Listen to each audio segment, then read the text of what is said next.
encounter. But no, It feels very Hello and welcome to the Unwanted Opinion podcast, the show in which me and my friends give our unwanted opinion on all things film. My name is Lewis and I'm joined today with my good friend Kyle. Hello. Hello, and Gonzalo. Hey. That was the biggest delayed hey I've heard Yep. in a long time. Okay, there's a little Still- Wi-Fi delay. I said it literally after you. Oh, Okay. shush. He's probably still waking up, to be honest. Right. Yeah, it's true. Gonzalo has been extremely late today and holding us all up with his technical difficulties, but we'll let it slide. Yeah. The Oscars actually have been finished. Yeah, it's true, actually. We're doing the winners today now because he's taking so long. I mean, I deserve this movie. I will take it. But yes, just as we were talking there, on today's episode we are of course talking about the 95th Academy Award nominations. We're going to run through a bunch of the most popular categories and all the nominees and our sort of predictions and our thoughts and everything about the nominees here today. And on the second half of the show we have reviews for Holy Spider, Damien Chazelle's latest Babylon, and Empire of Light, the latest Sam Mendes and Olivia Colman film. That will all be in today's show, so guys, let's just get right into this, right? Please. So the Oscar nominations came out. You guys all saw it, right? Overall, what are your kind of thoughts on the nominations? I mean, Avatar sorry, shocked me. I'm not Why sure is about that? Avatar. That was been in the predictions Yeah. for a while. Yeah. Yeah, but like, I why wasn't is that sure. nominated for Best Picture? Like, I understand technical awards, but like, wow, that one should. money. James I know, Cameron I just know, I know. It's bought an I investment. just- I would No. think it would take a lot more money to get that one in the nominees. I wasn't surprised by Avatar, to be honest. Like, I Yeah, mean, me neither. the Best Picture, I wasn't expecting 10 films, to be Yeah, honest. sometimes A lot don't of do films. 10. Um, Yeah. I predicted more or less what I was thinking was going to be there. There are some Um, surprises here, but I'll yeah, just run you through were them and then saying we'll that. kind of go down the films. I will actually add a caveat to all this listeners, guys. We have not seen all the films because we sadly live in Scotland and Gonzalo lives in Spain, so that means we don't actually get all the films in 2022. We actually, a bunch of these, a couple of these nominees actually haven't been released here yet. So, of course, by the time the winners, when we do our whole winners episode, we'll hopefully have seen everything and be able to have a fully refined opinion. But as it stands, we'll just kind of give our thoughts on the things we have, of course, And seen. do not worry, So, we are working on moving to Hollywood right next to where Yes. the Academy lives, so we can actually watch all of these for you guys. we can go to We all the are? premieres and we Okay. can actually have these things. So, Yes. so the Best Picture nominees are All Quiet on the Western Front, Avatar, The Way of Water, The Banshees of Inisherin, Elvis, Everything Everywhere All at Once, The Fabelmans, Tar, Top Gun Maverick, Triangle of Sadness, and Women Talking. I guess, have either of you seen, we'll start at the top here, have either of you seen All Quiet on the Western Front, the Netflix remake? No. No, No, but no. you You've mentioned seen the original, it haven't you, last Gonzalo? episode. I've seen the original. Yes. I think I was forced to read the book in school. So Forced. yeah, it's not a happy But book. savage. It's not a No. happy book. But yeah, it's a brilliant story. I mean, it's so good. It was banned during the Nazi regime for being too anti-nationalist. So Yes. any book that's yeah. in that list is a good book in my book. Oh, is it that old? Oh yeah, Yeah, oh, it's yeah. old. This It's is a old. World It's like, War it's One like the first story. like anti-war book. Yeah. Sort of, is famous for that. Yeah. It See, basically, I actually- like, you know how like in World War One, like everyone got like hyper, like, oh yeah, we're gonna win this war so quick, it's gonna be great, and all the young people enlisted, and some 16-year-olds lied We're to say very they were naive older and so stuff, they could yes. like go win the war for the country and stuff, and then it was horrible. This is the first book to write about, like, one of the, at least the most well-known ones to write about this phenomena, and the idea of like what was back in the day called shell shock, and now we know as post-traumatic stress, and like the disconnection when once the soldiers were allowed to come home for a little bit, the disconnection from their parents and their peers, from having been forced to grow up and mature as fast as they did, and like all the horrors of war, basically. Yeah. Well, the film actually doesn't really cover that stuff. Okay. Shockingly. Interesting. All Quiet on the Western Front's interesting look. It's up for 9 nominations, and technically, it is very impressive. But also, I think it's also up for cinematography, and we'll get to that as well when we get to that category. I actually think it's a really beautiful looking film, but it's also a double-edged sword in the sense that it looks really good, but also it looks far too clean for a World War One film. Right. So I think the best comparison you could obviously do is 1917, which is the most recent World War One film. Okay. That film had a lot more grit to it and looked really dirty and horrible. All Quiet on the Western Front. And this is kind of a problem when we had the advancement of HD and 4K and 8K and all that sort of things. For me, when I watched All Quiet on the Western Front, I was like, it doesn't really make me feel disgusted that we're in the trenches. I was just it's like a set. It was very strange. It looks too nice. Yeah. I also didn't really get that too connected to the characters, and it didn't really add much to the whole sort of horrors of war sort of narrative that all these sort of things are trying to push, and it's very hard to do, to be fair, with so many war films ever been for the release. But I feel that's a problem, because when you're doing an adaptation of All Quiet in the Western Front, the main value of the text, it's anti-war messaging, and putting you in that psychological mind with the character, especially in that later scene in the book where the main character finds himself in a bomb ditch, trying to get away from the fire, and sees and someone from the other side, and that very brutal way that they kill each other even though they really didn't have to, and it's the whole psychological place that it puts you in that I feel is the value of the story. So it's interesting that they went with such a clean look.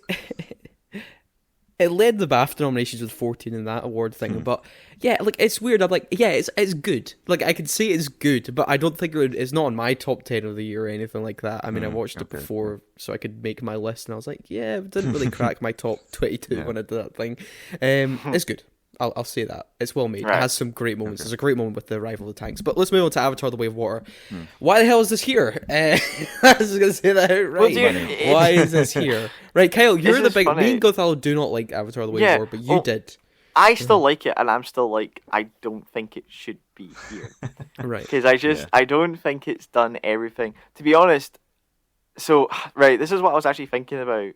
Just because everybody's called this, I saw, some articles talking about the year of the sequels, right? Yes. In the sense that, obviously, quite a few sequels are going to get nominated. Well, 2. Yeah, well, that's the thing, because I noticed, Black Panther, Wakanda, wherever... That was in contention, a lot of people... So I'm kind of I'm kind of glad Wakanda Forever is not on here, but then at the same point, that means Way of Water shouldn't be on here. Because I think, in my opinion, they're two pretty anticlimactic sequels in the sense of storytelling. Obviously, Out of the Way of Water technically has improved vastly since its original. Give that credit. I'll agree. I say story-wise, I still think it's quite shoddy at times. And I just don't understand why this is here. I would not be surprised, for technical. But that's the thing. I think this is the only reason it's here is because it's so technically sounding. That's why they've kept it. Because I also think it's just on the level of Academy sequels. Yeah, love James Cameron. They just love James Cameron. They so they're probably do. And I just, see if the third one makes it the best picture. I will be saying they're taking the piss. Well, you don't know. That doesn't give me the best one. Well, I guess what I'm thinking. Give me the best one that doesn't get the best picture nomination. This. But this is the one where I'm it's been 13 years since the last one, or however long. The Academy's going to be loving it. It's Return of the Jedi in the form of James Cameron. I don't. I'm not. Fuck it. I agree. I think I might suspect. I might suspect, how the Academy has recently been trying to make an effort to make the event slightly more mainstream to try to get more viewership and stuff. Yeah. I might suspect this is also their attempt to be quote unquote cool and with it, as they say. Yeah.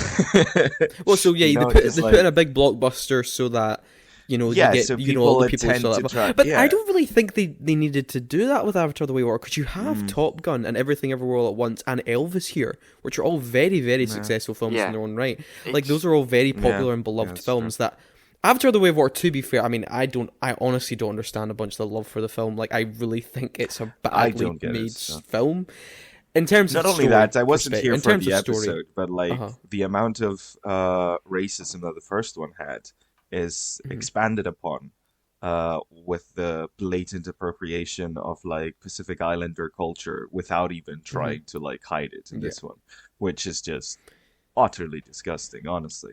But like, it's just the worst movie overall. Like, it's a more interesting one. I had way more fun watching this one. Because it was so bad, I did not know where the fuck it was gonna go. But like, because the first one, the problem is that it's incredibly predictable and by the numbers. But at least it like has a filmic structure to it, like a story structure that you can follow and feels climactic. Where this one was just a whole hodgepodge of a mess.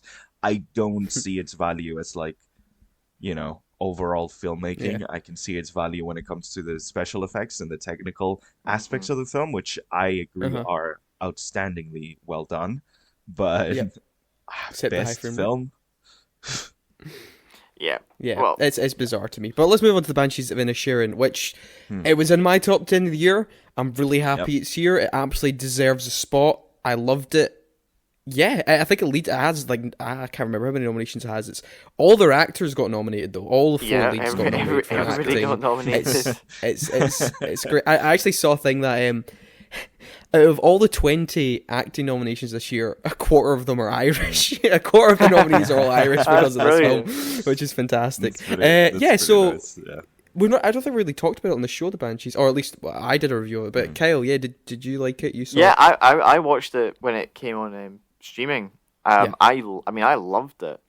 I was so taken away because I really didn't know much about the story. I think I saw one trailer and I just kind of sat down and watched it. And then, like you say, when it gets to that halfway mark, oh boy, does that film take a dark turn. The trailers are a bit misleading because I think it does kind of set you up for like it being a bit sillier.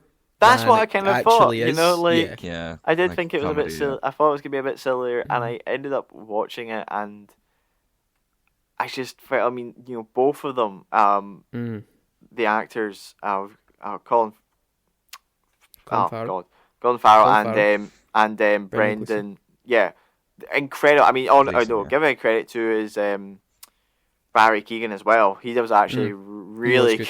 I found him quite funny. There's one scene where he's asking Colin Farrell about his sister, and he goes, "Oh, she likes to read," and he just goes, "Wow, reading." And I don't know why, I just found it so funny. He's just so in shock that this girl likes to read. He's very cute. It's like a really dope sort of thing. It's good. Yeah, very happy. Have you seen Banshees Gonfallo? Oh, not yet. I'm looking for. It's a film, Lewis. Come on. Come on. I haven't watched half the films in this list. I was actually planning on watching them before this episode with my family, and we ended up watching Everything Ever All at Once instead, which to my shock was not that well received. But really, because it wasn't well received in my house either. But it was like, it was interesting. My dad hated how self-indulgent it was and thought it needed to be edited down, and my mum thought it went too fast and gave you way too much information and was too overloaded. But really, like, they both appreciated it but didn't like it. It's very interesting. Well, we'll get to that. We'll get to that one. We'll get to that. Banshees of Inisherin, it's I think that also has I can't remember how many nominations, about 9 or something. It's kind of as a front runner to win. It's in like the top 3 contention. I mean, it won the Golden Globe for Best Comedy because they split their category. It's got a Best which beat out everything. That beat out Everything Everywhere All at Once. Oh wow! In that category, so it won that. It'll probably do very well at the BAFTAs because, you know, sort of British and Irish thing, very much biased towards that sort of thing. So it'll be interesting to see if it wins. If it wins, I'd be quite happy. It was my number 9 of the year. Very happy that it's in this spot. But let's move on to the next one. We've got Elvis. Elvis! Yes. So I was very, very split when this film came out. I think it's both really amazing at times and also god-awful. I'm really happy Tom Hanks got a Razzie nomination because I think he actually does an incredible job to ruin that film. Obviously, it's not his fault that, you know, Baz Luhrmann told him that was acceptable, but I think that was just an god-awful performance, and he narrates the whole fucking thing. Anyway, Elvis is very, very flawed to me. But it being here, it's a music biopic, of course. I was honestly expecting, you know, I'm actually, for some reason, because it gave me some really good moments, although it's absolutely nowhere near my top 20 of the year or anything, I'm for some reason okay with it being here. And that's very rare for me for a film. I'm like, that's a 5 out of 10. I think I'm okay with it being here. I think it's the, obligatory biopic that has to make it into the best pictures. Like, I enjoyed Elvis, I hope he'll eventually sing Santa Claus. That's the one thing that was missing from that film. Yeah. God's sake, Tom Hanks. But I just, I didn't really think it was necessary, but I just knew it was going to be there because it's it was always going to be. It's a here. biopic. I mean, look, it's a musical biopic. It wasn't going to be the bloody.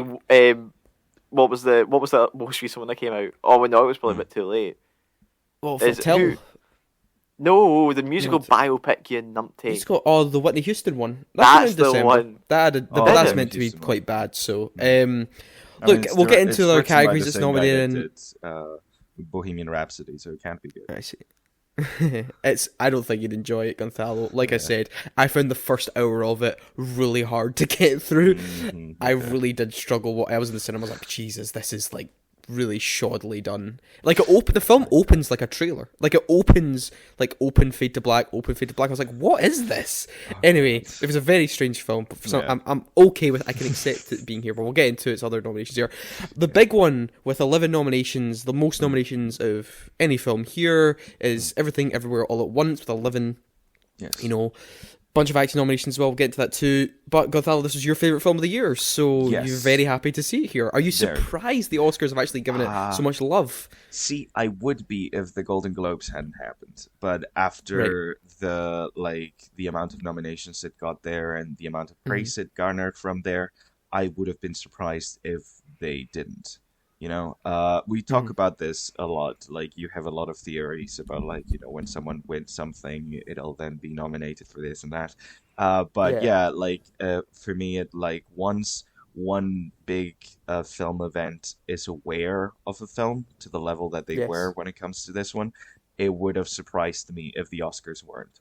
Because a lot of the Academy just starts watching the ones that got nominated for the Golden Globes, Well, when you first saw the film, Gonzalo, in what was it, April or May? Yeah. Did you ever think it would be a I did Best not Picture think it contender? would be up for Best Picture contender at all. No, I thought it deserved to be up for Best Picture, but I never thought it would. Actually, no. I'm actually still very surprised with the critical acclaim of it, not just the critical acclaim, but the amount of people that actually enjoyed watching this film. Still surprised to the level of people who actually went ahead and watched it and stuff. It's kind of odd because then when you I feel like the audience understood this film a lot better than the critics as well, because I did think, because my mom was like, I bet you no one who watched this film understood it.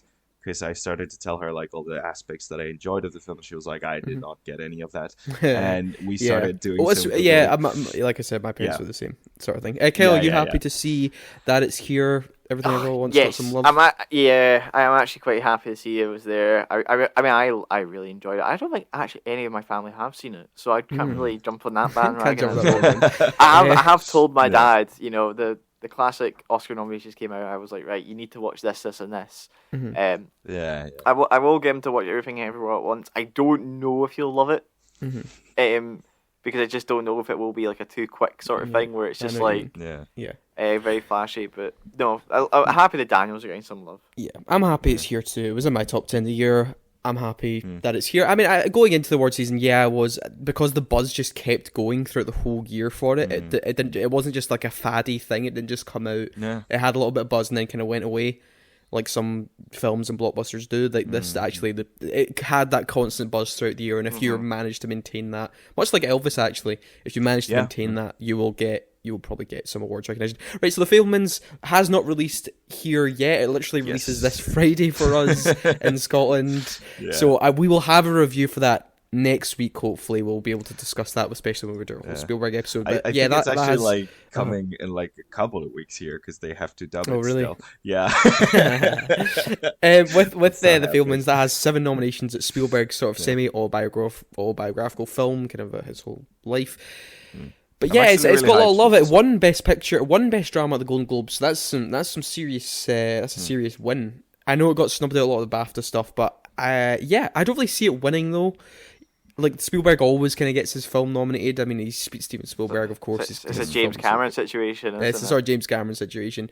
But yeah, I mean, well, like cause some like Ready Player One or BFG didn't get Best Picture nomination, so there's that. But they were bad. That's probably why. but yeah, I can't really have much to say about that. Just that it's critically done very well and people are enjoying it. But next up we have Tar, Todd Field's Kate Blanchett, the film I reviewed last week. I think I reviewed it.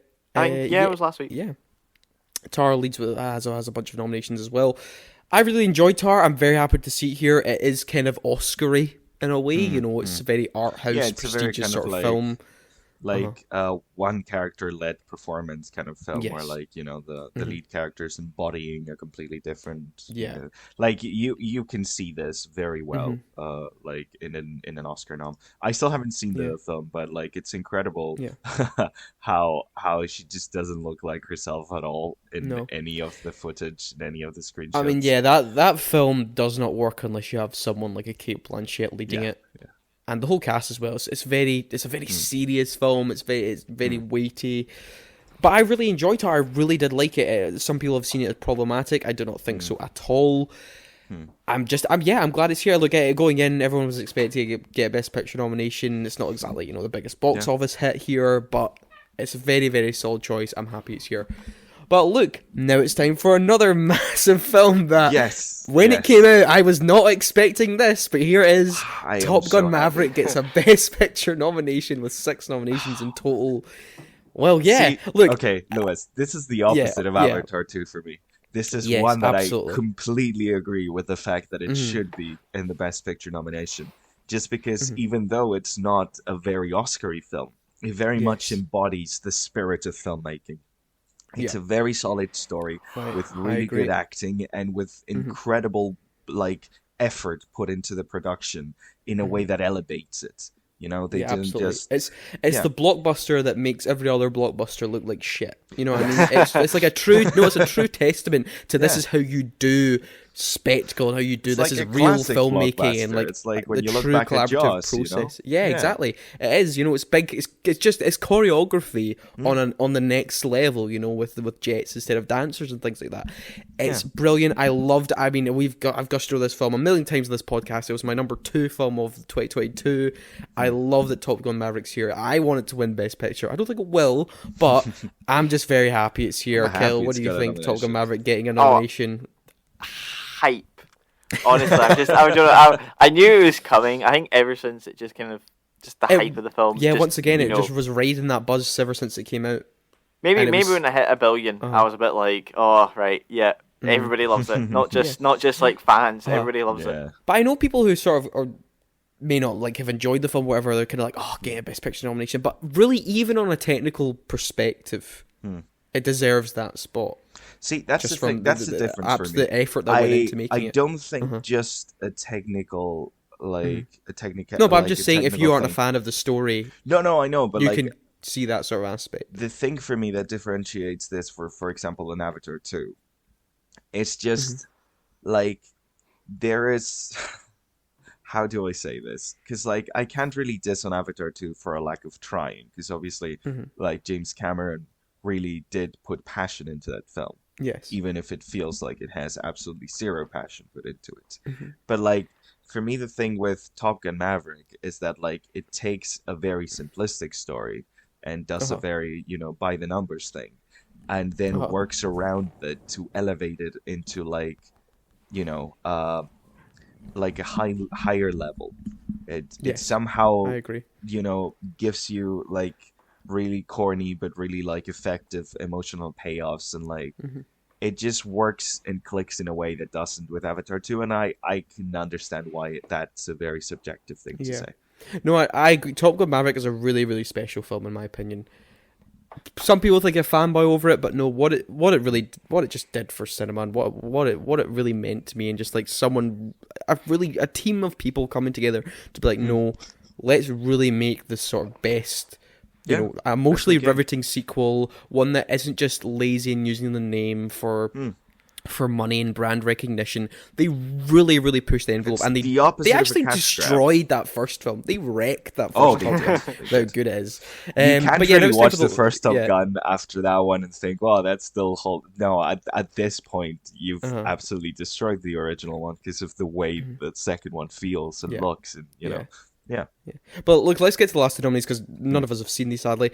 Look, I saw about 80 films last year, and I missed Triangle of Sadness. I just didn't have time to see it. I've had and of so course, many ads of course, for it gets a Triangle of nomination, so Sadness. I can't talk about it. Oh my god! While I was in Um, Denmark, it's all that I got on YouTube. It was ads for Triangle of Sadness, and I was like, "Oh, I want to go watch it." And then it wasn't in any of the cinemas around me, and I was like, "Why am I getting so many ads?" So yeah, this is quite funny. Look, if you look at Yeah. the I know critic aggregate sites or whatever, right? But Triangle of Sadness is definitely the most critically split film here. It has about 63 on Metacritic. Some critics really loved it. Some really hate it. It won the Palme d'Or at Cannes last year, which is like best film at Cannes Film Festival. To once again a lot of controversy because a lot of people thought it was genius. Others thought it was just absolute crap. So it's really, I love it when like a really divisive film gets into a category like this. It's also really funny that this is a Swedish film and it is not nominated for Best International Feature. And it's probably because they're speaking English in it. And so just because they're not speaking a foreign language, the Academy must be like, I guess it's not an international feature then. Which is pretty dumb because its origins are from Sweden and it has a Swedish director and whatnot. But just because they're speaking English, I guess it can't be categorized as an international film, which is really dumb. Triangle of Sadness, I will check out obviously before we talk about the winners in March when we do that episode. But yes, the final ones. A lot of people. These are the last two ones were quite surprising for a lot of people. Women Talking got that final spot that does not release here until mid-February for here in Scotland, which is a shame. I know it's meant critically well received. It has a screenplay nomination. But we will get into some sort of controversy when we get to the director category. So yeah, that's our best picture list. So out of what you've seen in your whole, we did our whole like best of 2022. What do you think was snubbed here? What do you think really should have got a spot? What would you have kicked down? What would you have replaced? Gonzalo? I mean, I would have taken down Avatar 2. And I can't say anything about Triangle of Sadness, Women Talking, The Fablemans, or even like Banshees of Inisherin, because like there's a lot of movies in this list I haven't even watched. There's a lot that I can't watch yet that I'm excited to watch. But yeah, I don't know. I can't really say other than I don't think Avatar 2 belongs in this list. Okay. Yeah. Right, Kyle. What about you? What would you kick off this list that you've seen? You can't criticize when you haven't seen. To be fair. So what you've seen. I'm going to take off the ones I have seen. I haven't seen. I would probably. I would definitely take Avatar: The Way of the Water off. Get that off. Put Elvis Nope in there. Elvis. Nope. Yes. I can Nope, start ranting big about snub that. this year. Yeah. Honestly, I'm Not surprised interested. it's snubbed. I don't know. I'm going to see The Whale tomorrow night. I'm just interested to see, like, so obviously Brendan Fraser's, the performance of a lifetime. Sort of thing. So I'm interested to see the film and maybe go, right, okay, why wasn't it considered for Best Picture? Yeah, literally Same- across all awards board, it's just him really. That's getting the And recognition, what nothing I'm else about the film. really upset with, just because of the fact it's got a nomination in the acting category, is After Sun. Yeah, oh my god. We'll get to that. That's with just every the other best. category. That is the best film of the year, undoubtedly. Yeah. And it's the fact that, because obviously when the acting thing, Lewis was like, it's probably going to be the Brits because it is a British film. It's Scottish British. But when I saw, we'll get into that with the actors, but I'm raging that it's not got a Best Picture nomination. Yeah, absolutely. That is, for me, it's of course the biggest snub is there's absolutely no love for Aftersun except in the acting category, which to me, from a screenplay point of view, it's unbelievable. From a directing point of view, it's masterfully made. Absolutely get Avatar 2. Fuck. Get Aftersun in there. Kick Elvis. Like I said, I'm not mad Elvis is there, but there's been so many better films like Pinocchio or Nope. Yeah. Like The Northman even. Just Northman more got interesting. nothing, didn't it? You got absolutely nothing, which is a shame. That is a Nothing. beautiful production. Yeah. Just get those two off, man. I'm just All Quiet on the Western Front as well. I think it's like a 7 out of 10 but it just didn't really do it for me. I need to watch Yeah. that one to say, but I suspect I would kick that one off as well, honestly. But yeah, let's move on to the acting one. So best actress, we have Cate Blanchett for Tar. Anna de Armas got the surprise nomination for Blonde, and also Andrea Miss Rissenborough, for To Leslie, which is a whole big thing, which we'll get into in a minute, and Michelle Williams for The Fabelmans, and Michelle Yeoh for Everything Everywhere All at Once. Yes. Yes, so Blonde here, I really do not think Anna de Armas would actually get a spot. I'm actually really happy for her because I'm a big defender of that film. Even though a lot of people, it actually led the Razzie nominations with 8, which I think is really undeserved, especially when we did our whole worst of year. The last year, there's a million worst made films. There's more than enough for the Razzies. The Andrea Rissenborough one is interesting because this is a little indie film that no one knew about, and apparently just a bunch of actors saw this film like, this is an amazing performance. Like, Gwyneth Paltrow was doing screenings for this film in her house, sort of thing. Like, it's that low budget. Everyone was like, it was this whole massive campaign late in the game to get her a nomination because apparently she's exceptional in this film that basically no one's seen. It's not been released anywhere, really. And so she got that nomination, which was a big shock. But look, I think it's a 2-horse race. It's Cate Blanchett or it's Michelle Yeoh's winning. That's it. It's quite. What do you guys think of the I think it will be. I agree with you there. Where like I've not seen Tar yet, but like I've said, like Tar was huge in the States during like the summer months or the kind of early Autumn, spring or fall. So I've been aware of it for quite some time, and everybody's love for Cate Blanchett in it. So that's why I'm kind of thinking it's maybe going to lean a wee bit towards her. Yeah, I suspect. And it's the fact it's a more.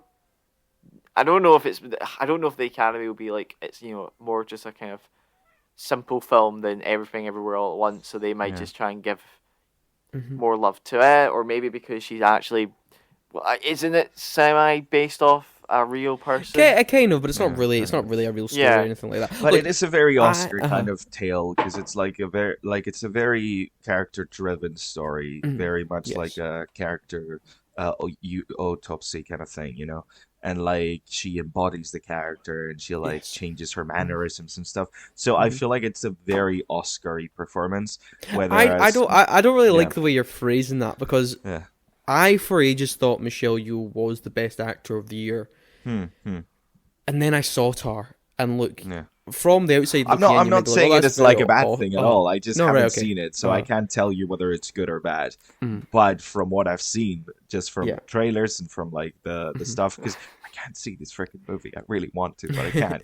That's how Gonzalo sees most of his films, is via trailers. Yeah, he's actually only seen Everything Everywhere All at Once. That's the only film he's seen this year.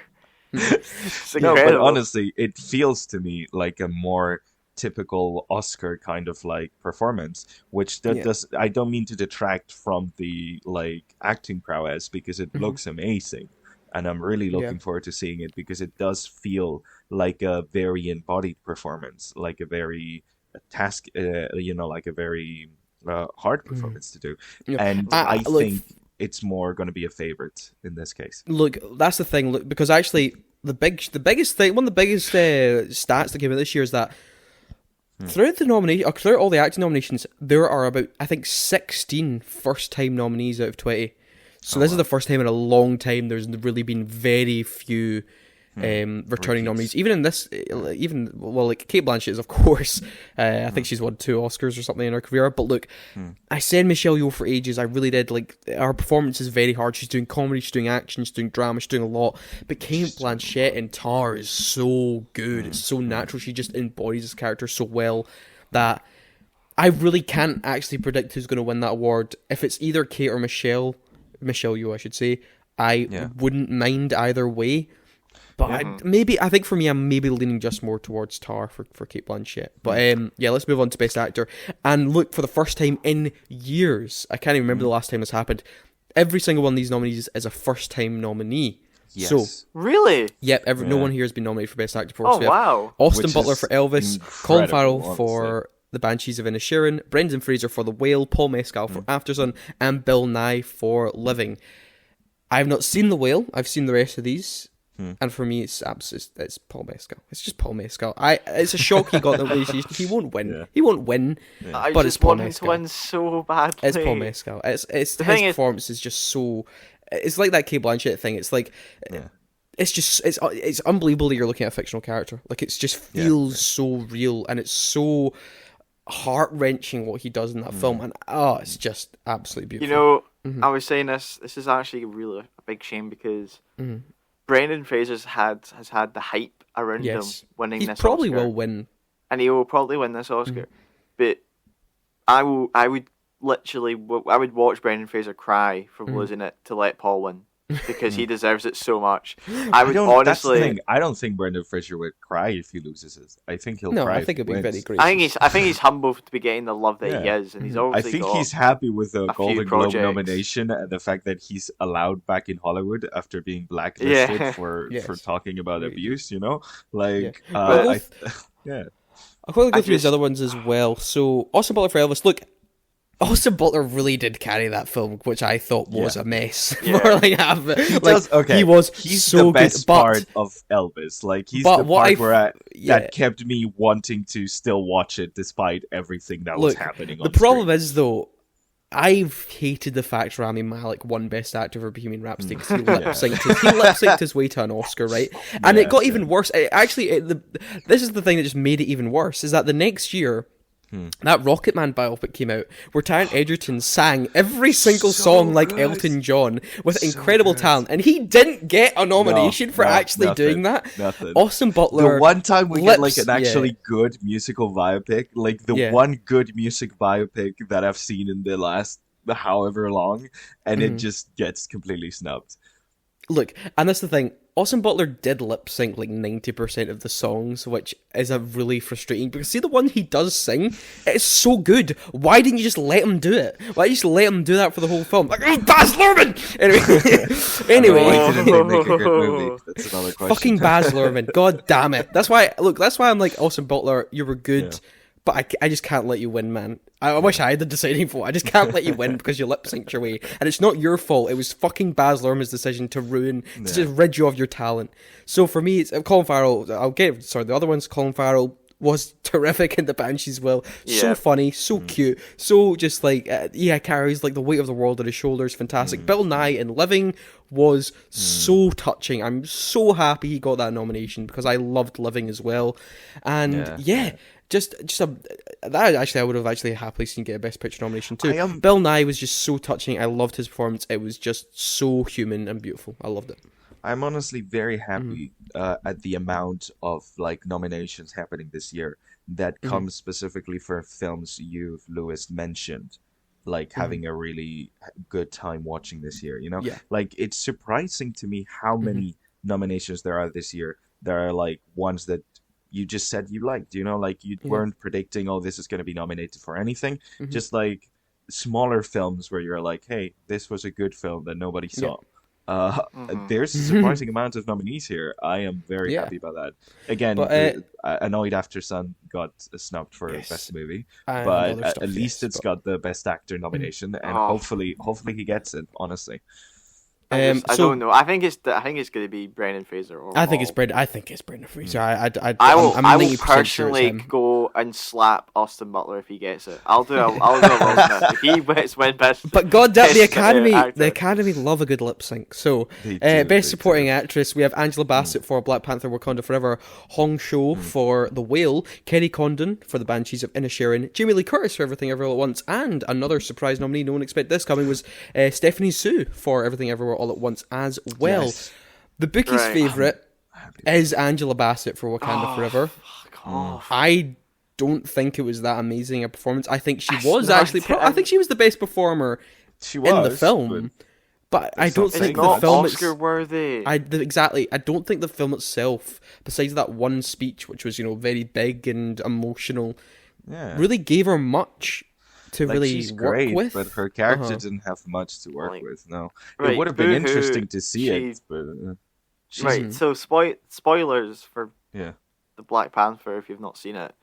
But obviously, I don't know if it's like maybe because she does this heartwarming thing and she dies. I'm like, no, I literally sat there in the cinema. I was like, she's dead. Cool, right? I wasn't emotionally invested. You know how much I cry during movies. I felt absolutely nothing during that film. Exactly. And also the fact that it's not her fault, but it's also not anything in her favor. Yeah. You know. I mean, I will eventually when I see The Whale, I will see all these performances. Yeah. I want to see Loving actually, since Bill and I got that. Excellent film, yeah. Jamie Lee Curtis in Everything Everywhere All at Once was brilliant. She But, was you know, very funny. I did love her. You know, she was so good. I think she's so funny as that. Is it the IRS tax person? Yeah. She's so good in it. Did she deserve an Oscar for another film? Probably. You know, who knows? Halloween Ends carry that film. But I have to say, see Stephanie. Is it how do you pronounce? Stephanie Who? Sue. She was brilliant too. I think she's the. Yeah. I think I'm actually really honestly, happy she's got that nomination. Honestly, I think she even does a better job than Michelle Yeoh in that movie.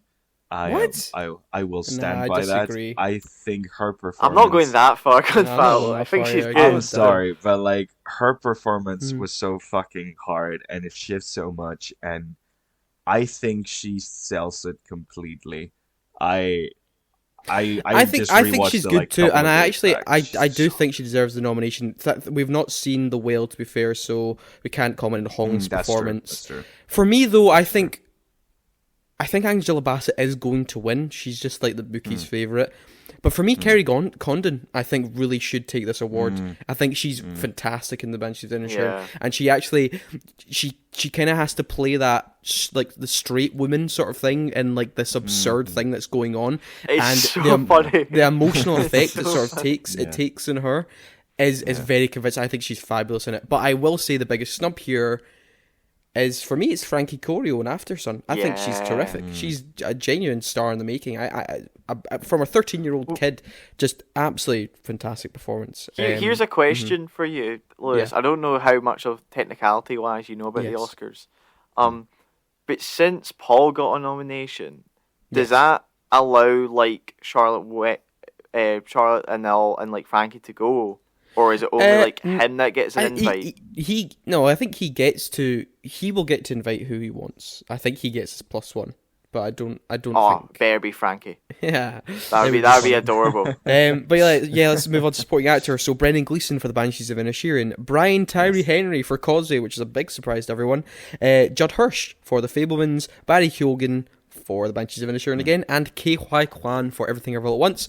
Ke-Huy Kwan's winning it. He's won everything else. He's fabulous. He's brilliant. Man. He's going to win. Him. That's it. He's going to win. I can't wait for him to be crying on stage and just pouring his heart out, and I'm just going there going, yes, boy, I love you. I am still surprised at like the fact that it has been so long since this man acted, and he did such a good job. And he came in and did that.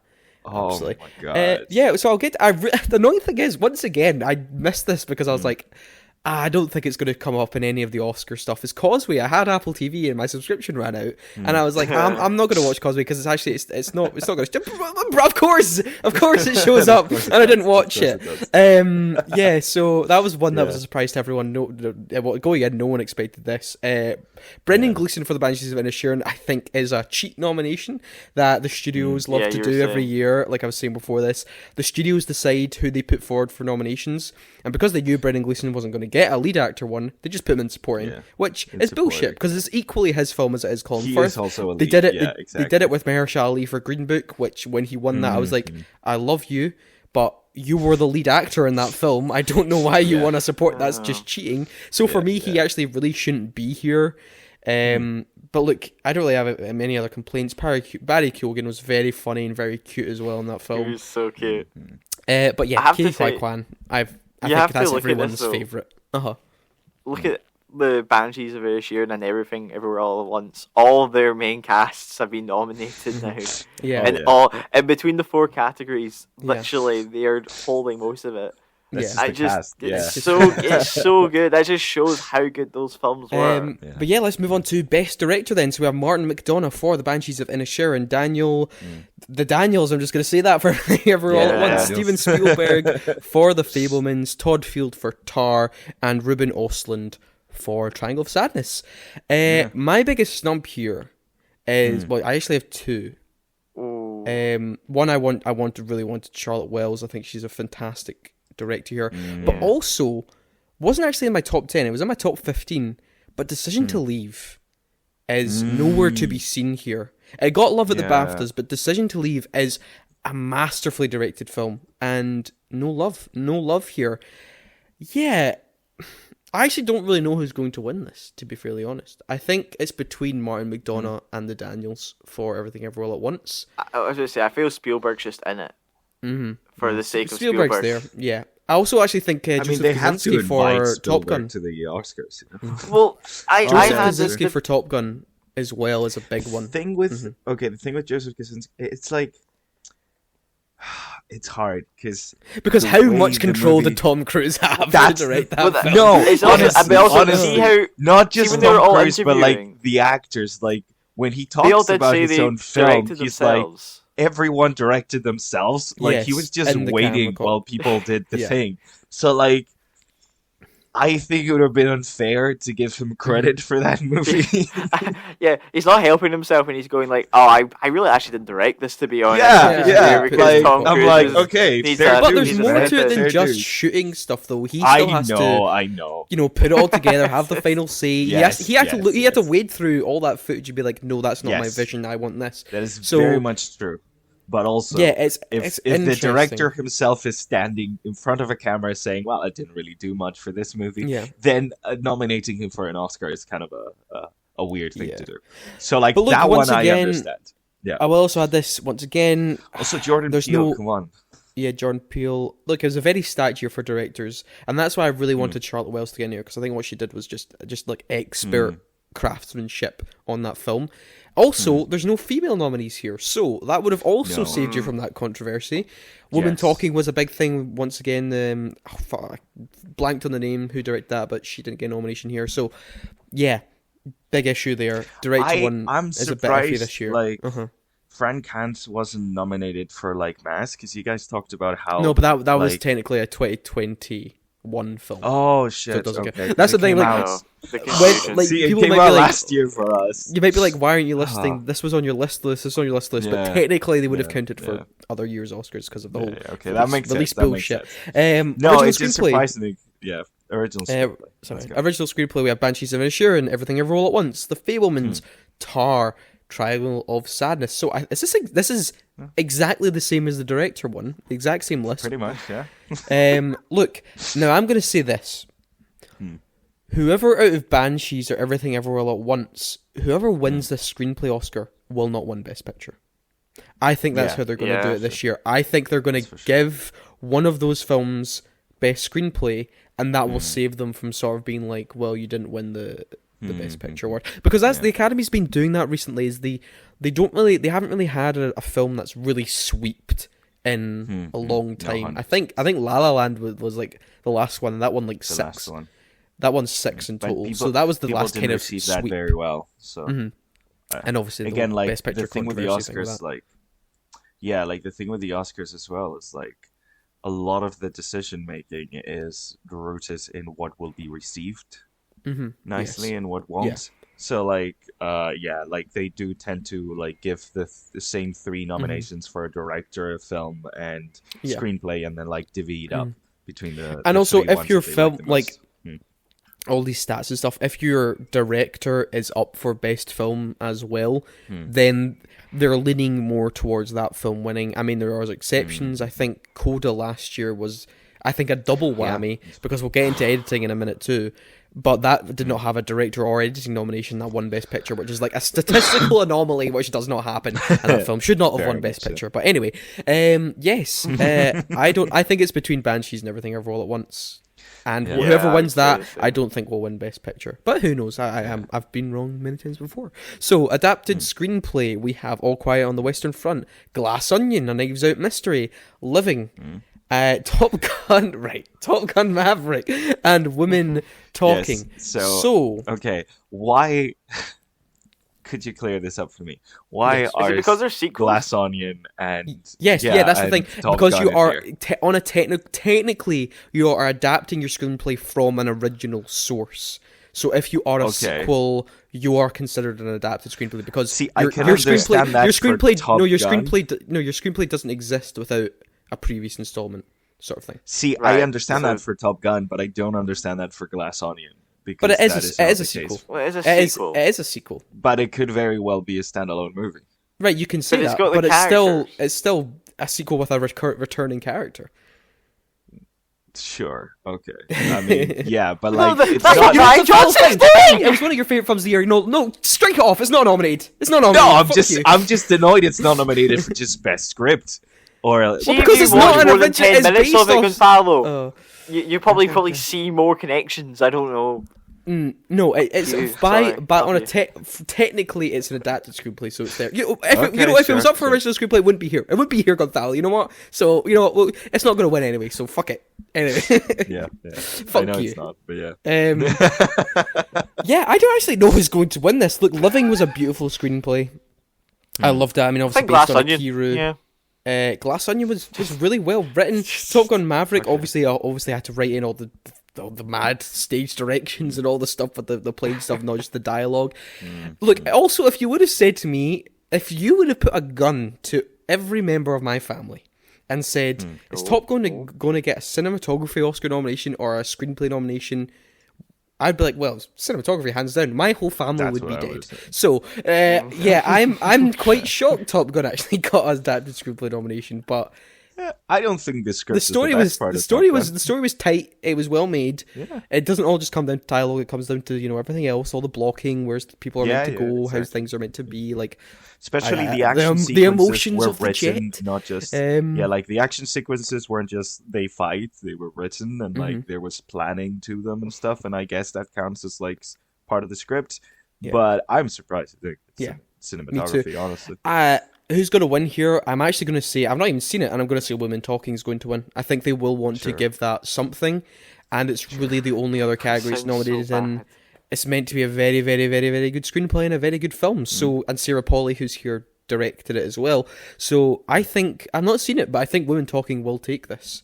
But now, let's move on to the really, really important nomination, the really important category. People always tend to forget this. Film editing. So here we have The Banshees of Inisherin, Elvis, Everything Everywhere All at Once, Tar, and Top Gun Maverick. Now, I've said this before, always look at film editing, because if your film is nominated for film editing, that's the Academy showing its hand, like here's kind of the 5 kind of favourites, along with director.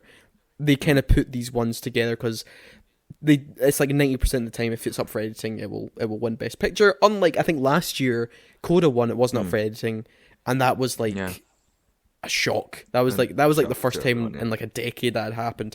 So editing's interesting. It's actually I don't know. I think Top Gun was the best edited film here for me, but I don't know if it's gonna win. What do you guys think? I see.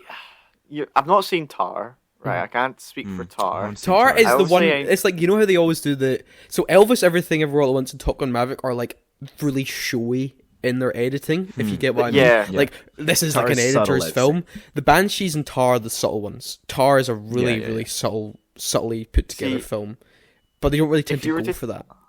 If you were I to wouldn't ask give it me, to I would, Everything Ever All at Once. I would not give I it to would that one. probably say that's where I would think it would go, mainly because it's the showy version. It's very showy. That's the thing. I think Top Gun is simply the best edited film. I think that film is also just tight. I think the action is so well put together.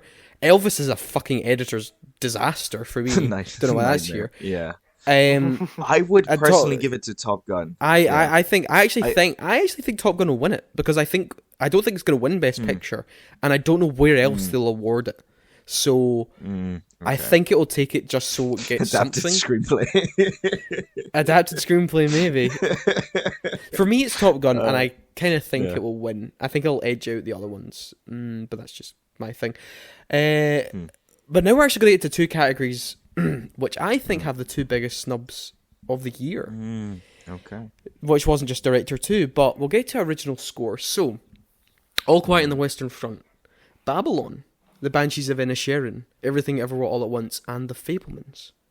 Now, I've listened to a bunch of... The only one I haven't listened to is Babylon. I've not seen Babylon, and I was going to listen to it just to sort of, get my head around. how it would sound, but the soundtrack is so goddamn long that I didn't bother. So I listened to The Fabelmans because that's the one I haven't seen. I think actually, although I've not seen the film, John Williams. It's John Williams. It's beautiful. It's a beautiful score actually, and John Williams is now. He's beat his own record for the most nominated person of all time at the Oscars. So there's that. That does not surprise me at all. Everything Everywhere All at Once, I actually don't really remember that score. No. No, I couldn't say. That's another thing with the film score to me. Like, it's like the editing. You have very showy scores. Yes, you have scores that overtake and like you remember and are more like theme songs than anything, you know? And then you have scores that are just like subtle or build tension or like. And I think All Quiet on the Western Front has a really good. Actually, quite a solid score and a really good number. I can't remember what it's called. It's like Uniform or something like that, where it's just like. It's the Hans Zimmer horns which became so famous with Inception.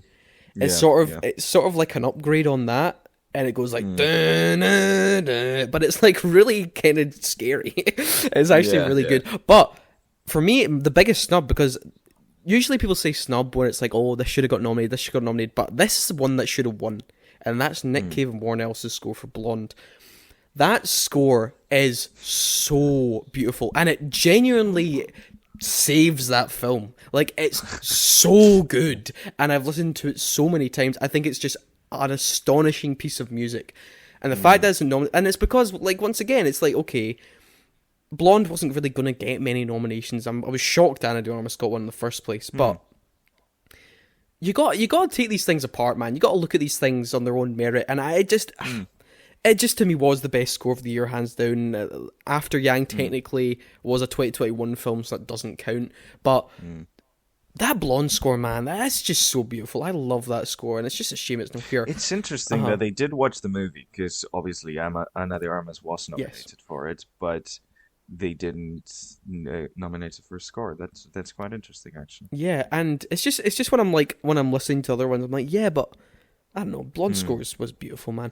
Best cinematography, so here we go. The second last category we're going to talk about today. All Quiet on the Western Front. Bardo, False Chronicle of a Handful of Truths. Elvis, Empire of Light, which we'll review today as well, and Tar. And here's the thing. I'll ask you guys in a minute what you guys think should be nominated here and stuff like that. But usually every year the cinematography category is really quite stacked, and I'm always like, yeah, I'm happy with that. This year, I'm shocked at how just weird their choices were. Like, and and Tar's a film I really liked, but I'm sorry, Empire of Light, Bardo, Elvis, what are you doing here, man? What are you doing? I mean, I showed this to Kyle yesterday. Look, we had Nope, we had Top Gun Maverick, we had The Batman, we had Decision to Leave. These are all unbelievably beautiful looking films, and you're putting Empire of Light here just because it's Roger Deakins. Empire of Light looks good, but there wasn't really much he could do in terms to salvage that film, and that's the thing. It's like those other films I just mentioned there are all unbelievably beautiful looking films, and it's just weird that Elvis is here, and it's like Bardo is like a disaster of a film, and it's like I'm honestly offended that Nope didn't get a nomination for this, because for me it's one of the most. Hoyt van Hoytema is a fantastic cinematographer. Yeah, like the way the cinematography works in that film is absolutely breathtaking. Like that film would not be as good as it is without that cinematography, and I feel like how essential though like the artistry behind it is to the movie itself is like one of the most important things when it comes to cinematography, you know? It's just, it's baffling to me. Kyle, you got anything to add about the cinematography stuff here? Well, my biggest number was like the Batman. The Batman. I thought that was that film just was cinematography, really. The way like, just created movie atmosphere was so good. I was raging with that. Obviously, Elvis, I'm like, I don't No. Empire of Light, I'm like, come on, what the fuck is that Look, about? Empire of Light is pretty, but it's superficially so, and it's the exact same for Bardo. Look, I will say, look, it's because of the setting, it does restrict Roger Deakins to do fantastic work. But what with the setting he's given and stuff like that, some of the shots are really, really beautiful to look at, but Yeah, okay. Empire of Light Fair enough, doesn't but hold it a should be candle there. to Nope deciding to leave Top Gun or the Batman. It just doesn't. And look, going in, I would have been like, well, if those things are nominated, I actually don't know who's going to win. But All Quiet on the Western Front's going to win. It's going to win. It looked the best. Out Like I of that said, list, it's I guess also it was also its strength and it's one of its biggest weaknesses. But I guess that's more production and makeup and stuff like that. But yeah, it's All Quiet on the Western Front, whatever. And let's move on to the last one because I know Kyle loves this category. So best visual effects. So we have All Quiet on the Western Front, Avatar: The Way of Water, The Batman, Black Panther: Wakanda Forever, and Top Gun: Maverick. I would say it's really good until you get to that Black Panther spot. That Yeah, why is had Black Panther really there? bad visual effects, especially in terrible its third visual act. Yeah, not for a lack of the artist trying, but for a lack of time. What I'm I will- shocked I'm by gonna here mention is that every time. actually, although it's up for animated feature, is that Pinocchio didn't get its visual effects nomination when that stop motion animation stuff, because that's a beautiful film. Yeah. Best visual effects. I mean, you'd say Avatar, wouldn't you? But Right, Yeah. well, this is where we got. Yeah. I was like, I got into like discussions with my dad about this, where I can visual. Right, this is the issue. Like Top Gun, the visual effects of like making the getting the cameras into the planes and everything like that. That is incredible. yeah, And I think that's probably the reasons why I should win it. But then I've had people say to me that, like, obviously, A Way of the Water did the first kind of like proper motion capture underneath the water, Yeah. which I'm kind of like, right, fine, cool. You've got water that can go under.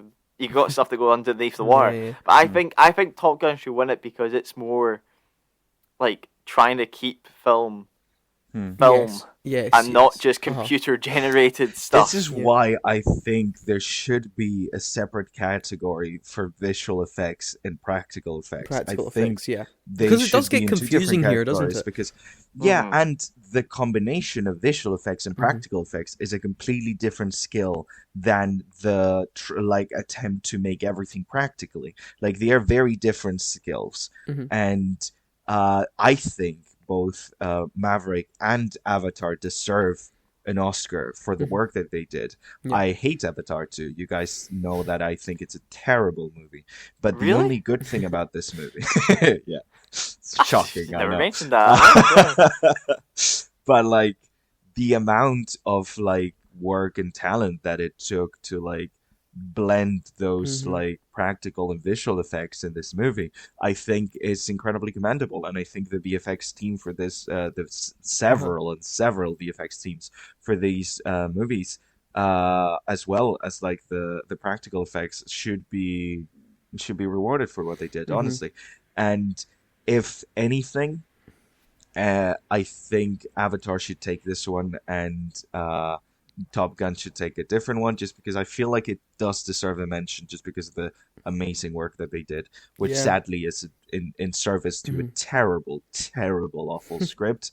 But yeah, like the amount of visual like work that went into the visuals of this movie is very much commendable. But I agree that like Maverick also like did some incredible innovations and also like managed to film it in a very interesting way. That's why like again, like cinematography. I mean, come on. Sorry. Yeah, it's a shame. It is a real shame. But that's a good point. It's like, what will the Academy lean towards?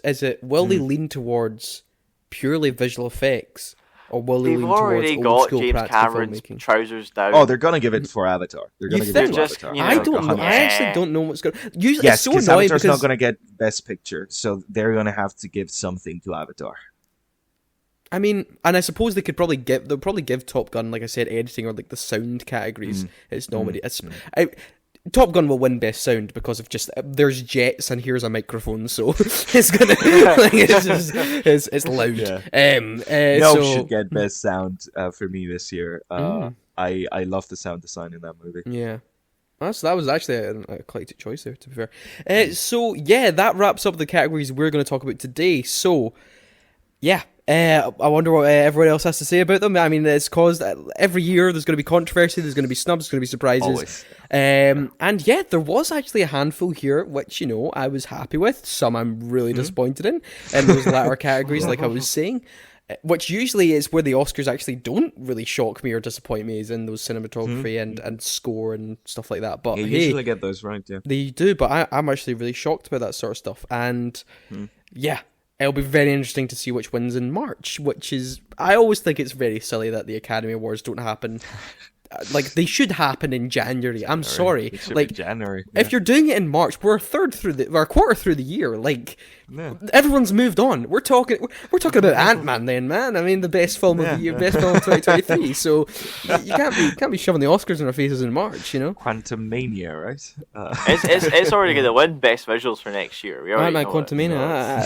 Wouldn't be surprised. I will actually say Quantumania. one thing about Marvel is that it's the first acting nomination they ever got with Angela Bassett.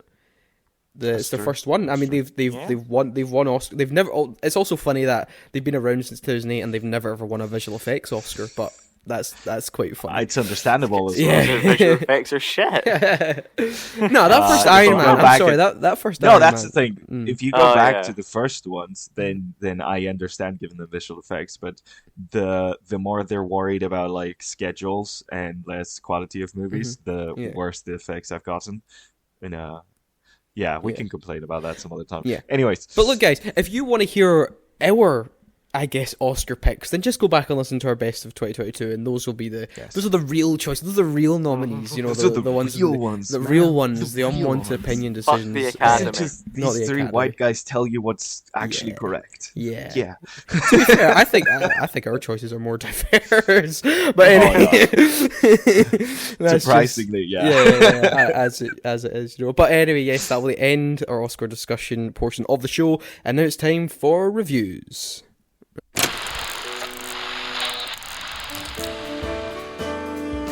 And now, reviews. Right, so first up today we have Holy Spider, which is directed by Ali Abbasi, who kind of a new upcoming sort of director, he's actually set to direct the last 2 episodes of The Last of Us. He's doing the finales. Interesting. Very interesting choice. I'm very happy with that choice, and I'll get to why in a minute. So, this was actually shortlisted for Best International Feature at the Academy Awards. Didn't get a nomination, sadly, but here. So, Holy Spider. So the film opens with this elongated focal sequence as we follow a sex worker on her average night across the city in Iran. So she's traveling across the city, she's meeting different clients, she's, smoking heroin.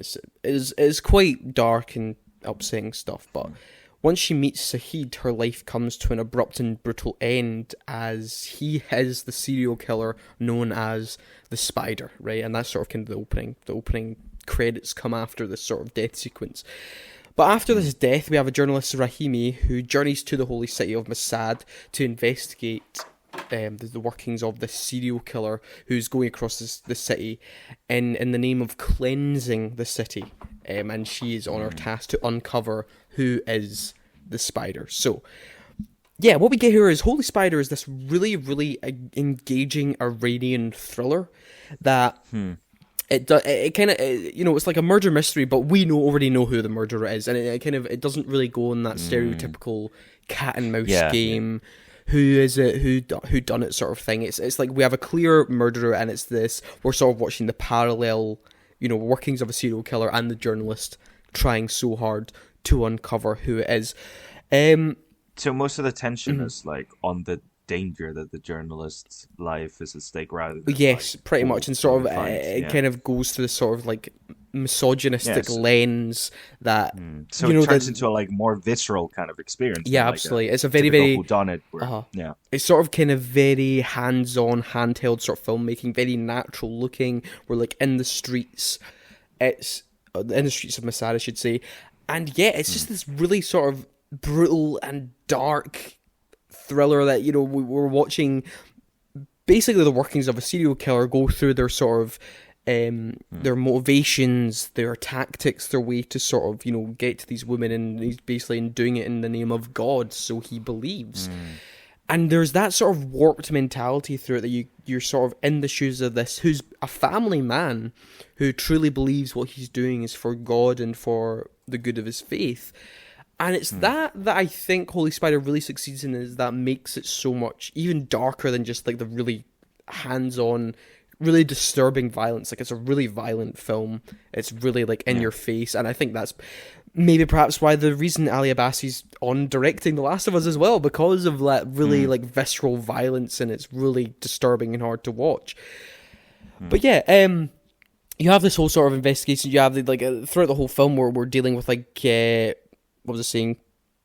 Rahimi sort of goes through all these misogynistic sort of like stops throughout her journey. Like, at the beginning, she's trying to get in a hotel that she can't get unless she says she's a journalist, just because if she's a woman traveling by herself, they won't allow her in. It's that sort of like the film really explores that cultural misogyny found in Iran, which is actually really strikingly relevant with the civil unrest in Iran happening today, with like the morality police and them killing young women because they're not wearing hijabs probably, sort of thing. There's actually a moment in the film where a bit of her hair is popping out and someone points that out, and it's like, you're not wearing your hijab properly, sort of thing. And I will say, I'll get into I usually kind of do the positives and the flaws, but I'll say this about the film. I'll kind of go into the flaws, because I will say the film kind of does suffer from repetition with Saheed, the serial killer. Because it's like, okay, we're picking up another woman, we're doing this. Okay, we're picking up another woman, we're doing this. Right? But I will say, when we get into the third act, that's when the film actually gets, you sort of like, you sit up, you're like, okay, this is what we're doing, because we're going into this sort of, he's a serial killer killing sex workers, but he actually managed to create like a following. The people's following really believe that he's doing good, and that he's actually like a vigilante, and he's saving the streets. And it's like, we actually get a really good sense. And there's this sort of thing where it's like, is he actually crazy, or is he just, just a truly doing devout, what society tells him to do? Exactly. And you get this whole great sequence where we actually sort of see how reality is warped in his head with this great thing with rain. I love. And that's an interesting point of view, because like when we see a lot of like, I'm thinking a lot of Fincher stuff when we ever like focus on like serial killers and stuff. It's that idea of like the serial killer as the perversion of society, as like opposing all the social norms and breaking them in a very but like the idea of seeing like these murders and this horrific stuff like being done in the name of the ruling society, in the name of the ruling religion, rather than as like an opposition to what is supposed to be like a proper society. It's a really interesting way of exploring it, honestly. It's an idea that we haven't seen a lot. And that's the thing where it sets itself apart from the mold. Not only we're in a complete as a Westerner, we're a completely different part of the world, we're getting this sort of murder thriller in a city in Masada, a place that's very seldom explored in Western cinema. We're getting this really interesting look at this part of the world, but also how this warped serial killing becomes just a part of society now. People are really actually for it, and it's just, once again, shows how warped and that cultural misogyny that's just infested throughout Iran, and with the whole like morality police and the stuff today, gets integrated into like what it's just another institution. It's become like a serious and really upsetting problem that's happening in that country. But Holy Spider, it's definitely absolutely worth a watch. It's a hard watch, I will say, like really just horrible violence, but it's really effective, a really intriguing thriller, and really relevant. And it's available in select cinemas now, and it will be available on Mubi, I think, March 11th. So if you don't catch it in cinemas, it will be available on Mubi in March. And I'm giving Holy Spider an 8 out of 10. So there we go. Kyle, you have a review for us today, and it's Babylon. Yes. Okay. So Babylon is, well, it's a kind of a period piece ensemble cast with Brad Pitt, Margot Robbie, and Diego Cavalla, who plays a very funny little character. Well, I think he's quite charming in it. Basically, this film is centered around these three main characters in the late 1920s, branching into the early 30s, and it's basically focusing around Hollywood in the kind of time where film is moving from silent to talkies. Okay, now So the three characters we have are, so Diego plays Manuel Torres, or Manny, who is this, he starts off as like a waiter and basically kind of gets in with the right people and moves his way up the ranks in film, right? And he's kind of connected with the other characters. We've got Margot Robbie, who plays Nellie Leroy, who's an aspiring actress, and she's a bit of a kind of wild card. And then you've got Brad Pitt's Jack Conrad, who's like the popular silent film star. Mm-hmm. Now, with this film, I see a lot of people loving it for its like depiction of how mad 1920s and 1930s Hollywood cinema is. Mm-hmm. And I agree that it does it well. I think it's just giving us too much. Because it's really crazy all of the time. Okay? And especially with trying to juggle these three kind of storylines, even though they're all intertwined in some ways, they do introduce a fourth story that kind of gradually gets bigger with the inclusion of a black jazz singer or musician who I kind of feels almost just kind of given scraps because you're trying to get so many stories and all these kind of little storylines branching around the place. Like an afterthought rather than... Yeah, it kind of feels like an afterthought. But really, I mean, the things I'm going to say, like I loved about this film was Brad Pitt I really enjoy because he's like... his storyline, I think, is the most kind of impressive or important, where it's a silent star struggling to make it in talkies, right? And it's brilliant because it was showing the kind of not laziness required through silent films, because there's a sequence in the middle of it because it opens with a party, which I think actually a bit too crazy. Because it's an 18, because everything's on show. It's basically pornography, right? It really, really is. But you get this middle sequence near the start where it's also 3 hours long, which is far so long. And where there's a scenes where there's like they're on like a silent movie set where there's like 4 different productions going on, and there's this one where it's meant to be some sort of medieval knights, okay? And the director, who's just like about to have an aneurysm, he's just screaming everywhere because obviously at the time they didn't have to worry about sound. So they have bands in the background giving music for the actors, and you just have this one director screaming his nut off while there's like this fight going around. And you have Brad Pitt's character just getting pissed, waiting to come out. Comes out, does one scene of not saying anything, and then just passes out again from just drinking. And really, when we go, it's, you know, you get bits of kind of the classic rise and fall kind of stereotypes in here, especially with kind of Margot Robbie's character, her kind of, she kind of joins in the time in the talkies. She joins in the silent and then goes into the talkies. There's once again kind of a good set piece of the first kind of talk movies that they were doing in the times, where, you know, the actors have to stand at their marks because the mic's above them, but they're like, oh, but it feels more natural. And then you have like the sound guys who are just about to kill people because they can't get shit on it done.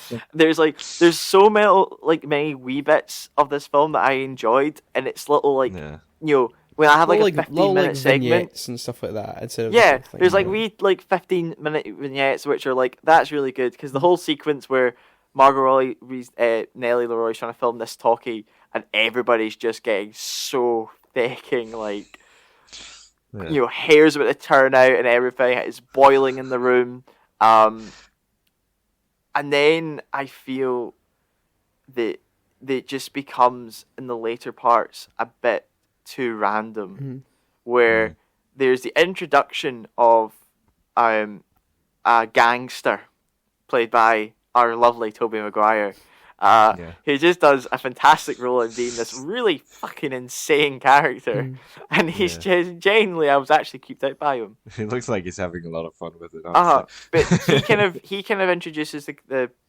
us to like the underworld, but it's only like a wee 10, 15, 20 minute part where I really do feel that was so unnecessary. Right, okay. Because we've already seen the craziness of the 1920s. You've already shown us a lot of that in the start. Like, this is one of the films I will genuinely be interested to see when it comes on streaming. Like, I could see where it is on the bar. Like, I would like to see how much of time was actually spent in each little segment. But later on, when Tobey Maguire's character is introduced and we see the kind of dark bits of 1920s, it's just, it didn't do anything for the story. Like, with these characters that we're kind of juggling with here, I don't think it did anything major from the story. I do have to give credit. I did say this to Lewis earlier when I saw it got nominated for original score. It does have a really good score. Like, it's really good. And it does kind of, like, there's a guy beside me absolutely banging his head every 10 minutes because he was, like, having such a good time. But the main thing this film was trying to do, which I thought was going to be what another film, which me and Lewis will talk about, was also going to do, was giving the love for cinema and everything. And it does that, but it tries to do more, which then kind of, for me, kind of breaks the whole point of what the film was trying to do. And there's a fantastic sequence at the end where there's a character watching Singing in the Rain, which I just feel that's all that you needed to do is probably watch Singing in the Rain, and then that's what you've got. It's also half the length of a 3-hour film. Yes, it is. This film is trying to do what Singing in the Rain is doing, but like take it to an 18. Yeah, debauchery and like make it all kind of like and shove So all why that was it into not directed by Buzz Lerman? Is my question. it was Damien Chazelle, yeah. Well, that's what I think, Kel. So Damien Chazelle doing this quite interesting. You know, he's dead. He's like an acclaimed the youngest director ever to win Best Director of the Oscars. Did La La Land, First Man, and Whiplash. Do you think? I mean, I don't really know. 10 Cloverfield Lane. I like that. Oh yeah, that was quite good. That What about 10 Cloverfield Lane? Stuff. Did he not No, he direct didn't it? direct that. No. Did he do? He must have done something with it. No. 'Cause I remember him. No. Did he not do something Nah. with 10 Cloverfield Lane? He was busy during that time, man. He was busy doing other stuff. No, but he was part of that movie though. Was he? Oh, he wrote it. He wrote it. Oh, he wrote Right, it. yeah. Oh, that's what I knew about it. I yeah, thought and he that did was do that during when it was Wait. called The Bunker, and it wasn't actually connected Oh, to the Cloverfield probably. stuff, and then they Probably. yeah. Probably. So Yeah. what would you say? Where would you put Did he this? direct First Man as well? Yeah, that's what I'm saying. Where would you put so this in his? This is Would you say this Well- is what weakest film or what out of the films he's made? so right. The issue is that there's set pieces in here that I could imagine were hellish to direct. Right. Right? Because like you say, the giant party has hundreds of people in it.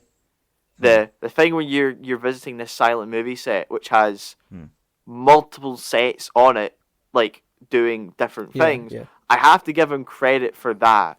I think where this more or less lacks is the story, which he also wrote, to be fair to him. So I kind of have to give him hate and love at the same time, where I do think I could see what he was trying to achieve, but I don't think he achieved it perfectly. Right. I would have really enjoyed almost, I don't know if they could have done like a what was that film that we saw last year that had the Knights in it? No, it wasn't last year, year before. The Knights. You know the one with Green Matt Knights? Damon, Adam Driver, and the whole like the three last stories. duel. The last duel. The Last The Duel. Last Duel. See if you had Yeah. like a story kind of aspect like that, where The Rashomon you've got thing, where you three- get it from 3 different point of views. yes. You get like 3 different point of views because you can then kind of really have seen a fall from like grace, a rise and fall, and somebody succeeding in life.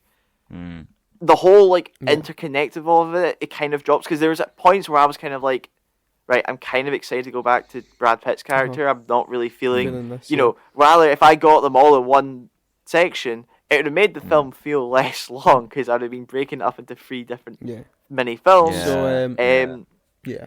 But yeah, What are you feeling? Score. I'm gonna give it a 6. Okay, a 6 Because I have to give the credit for filmmaking standards because, like, when you see this film, you're gonna go, "What the? How could you organize this carnage?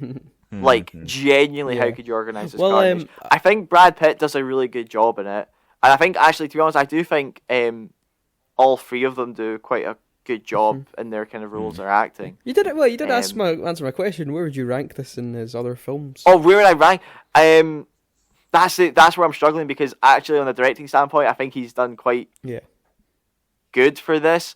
I would have to say it's definitely below Whiplash and First Man. I've not seen. It's probably above La La. No, La La. It's probably. He's done really good films. Yeah, I think it's going to have to almost be at the bottom at the moment. And also, quickly before we move on to the last one, it's also up for best production design and best costume design as well as score. I would give it.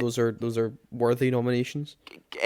Set and all that. Yeah. I 100%, because like I said, they do some really kind of good sets.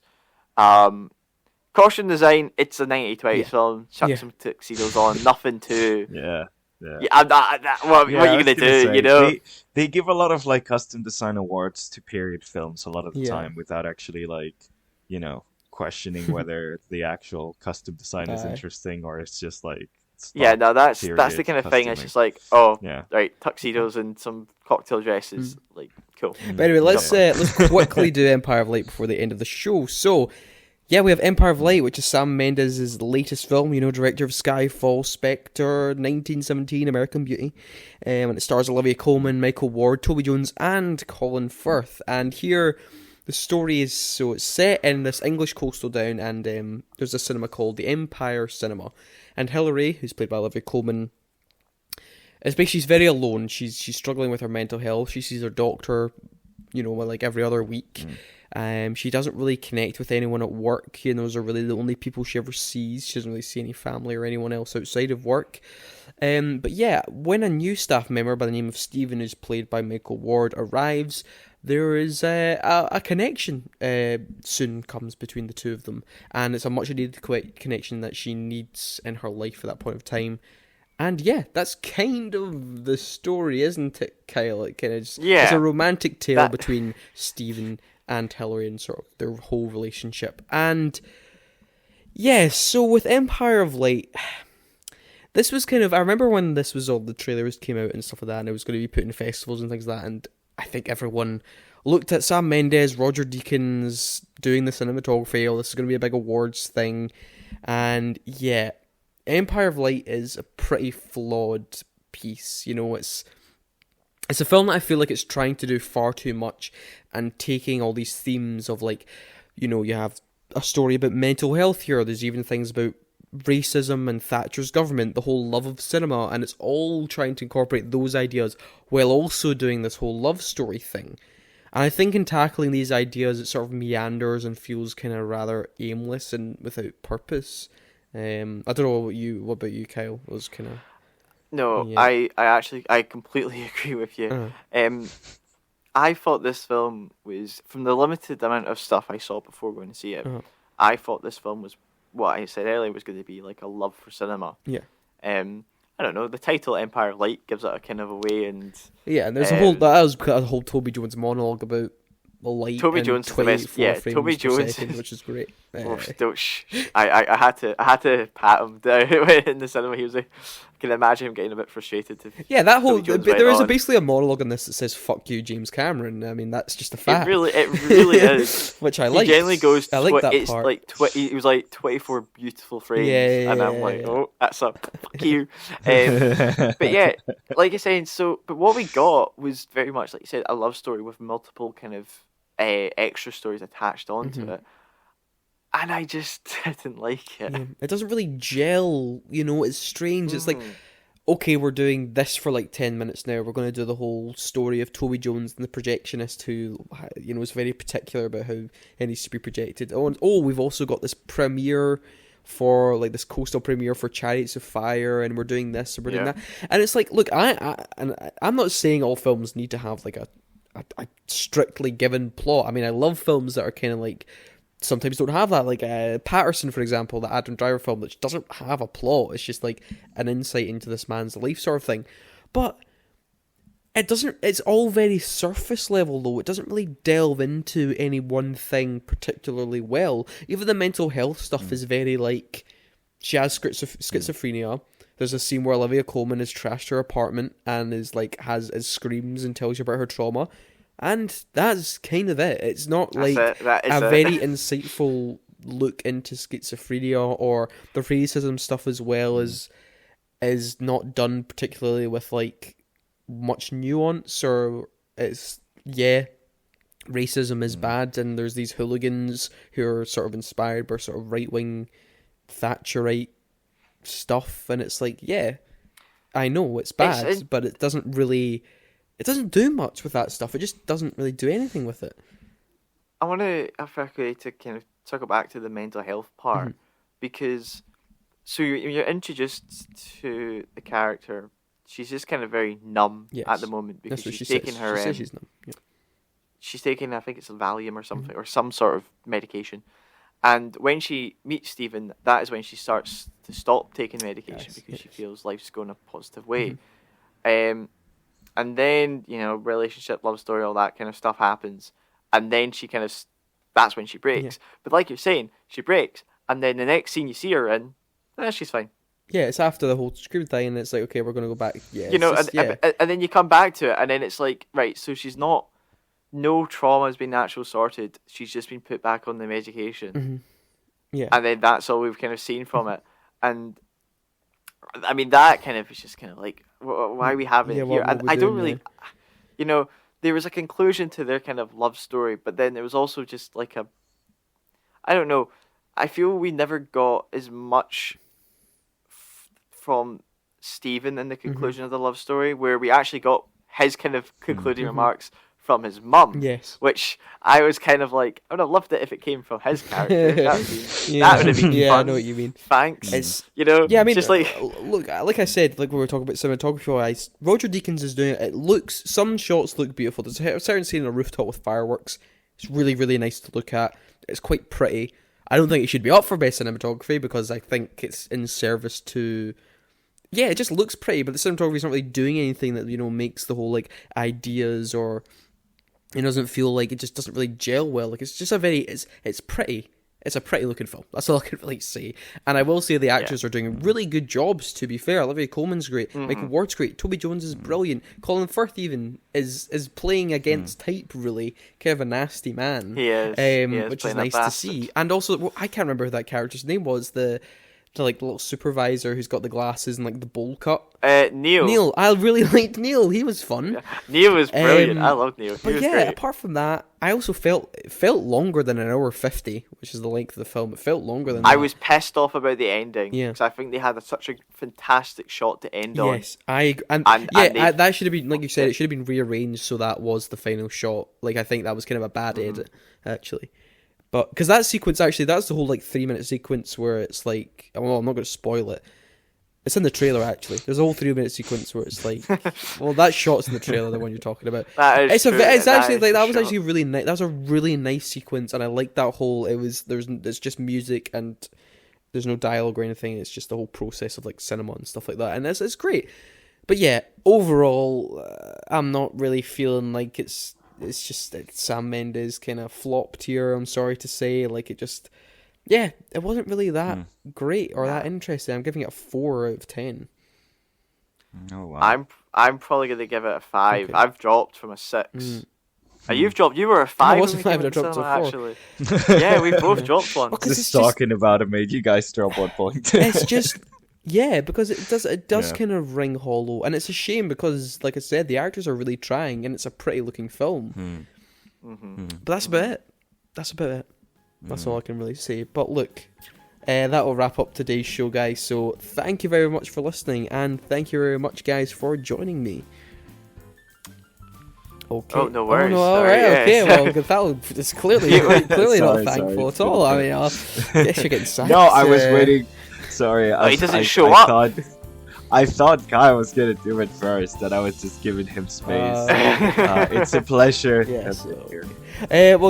On next week's show, guys, in celebration of the Fabelmans release here in the UK, we'll of course be talking about Steven Spielberg and what we consider to be our favourites of his. So our Spielberg episode will be next week. And look, we just gave our opinion on all the Oscar nominees: Empire of Light, Holy Spider, and Babylon. But at the end of the day, those were our unwanted opinions. So thank you very much.